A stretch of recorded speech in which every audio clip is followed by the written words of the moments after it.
অনেক বছর আগে এক বড় বনে বাস করত এক ছোট্ট টুনটুনি পাখি। সে দেখতে ছোট হলেও তার বুদ্ধি ছিল অনেক বড়। সে গাছে গাছে উড়ে বেড়াত, গান গাইত আর খুঁজত মজার জিনিস। একদিন সে উড়তে উড়তে বনের অনেক গভীরে চলে গেল।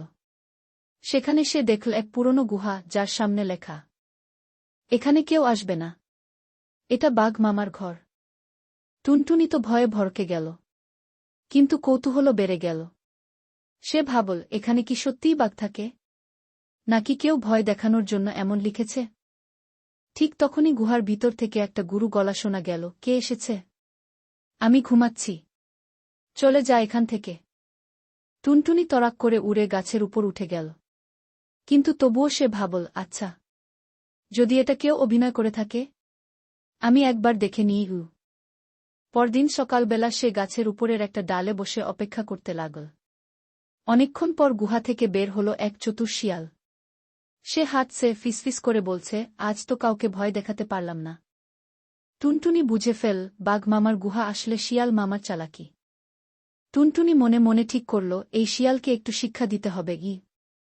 পরদিন সে বনপর সকল প্রাণীদের ডাকে বলতে লাগল, বন্ধুরা, আমি দেখেছি বাঘ মামা ফিরে এসেছে। সে গুহায় এসে ঘুমাচ্ছে, এখন কেউ আর সেখানে যেও না। এ কথা শুনে বন জুড়ে হইচই পড়ে গেল। বানর, হরিণ, খরগোশ সবাই ভয় পেয়ে গেল। শিয়ালও শুনে খুব ভয় পেল। সে ভাবল, বাঘ যদি সত্যিই ফিরে আসে, আমিই তো প্রথমে ফাঁদে পড়ব।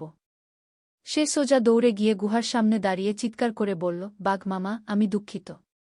আমি আপনার ঘরে একটু জায়গা নিয়েছিলাম। আপনি চাইলে আমি এখনই চলে যাব। ভেতর থেকে কেউ কিছু বলল না। শিয়াল ভয় পেয়ে পিছনে হাঁটতে লাগল।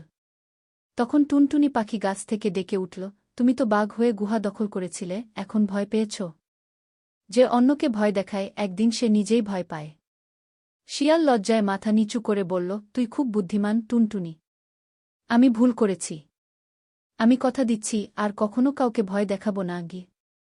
টুনটুনি বলল, বুদ্ধি ছোট বড় দেখে আসে না, আর সত্যিকারের সাহসী সেই, যে ভুল স্বীকার করে ভালো হতে চায়। এরপর থেকে শিয়াল কারও ক্ষতি করত না। সে বনজুড়ের সব প্রাণীর সঙ্গে ভালো ব্যবহার করত। আর টুনটুনি হয়ে উঠল বনের হিরো। নৈতিক শিক্ষা: ভয় দেখিয়ে কারও উপর রাজত্ব করা যায় না, সত্য ও বুদ্ধিমত্তা দিয়ে সবাইকে জয় করা যায়।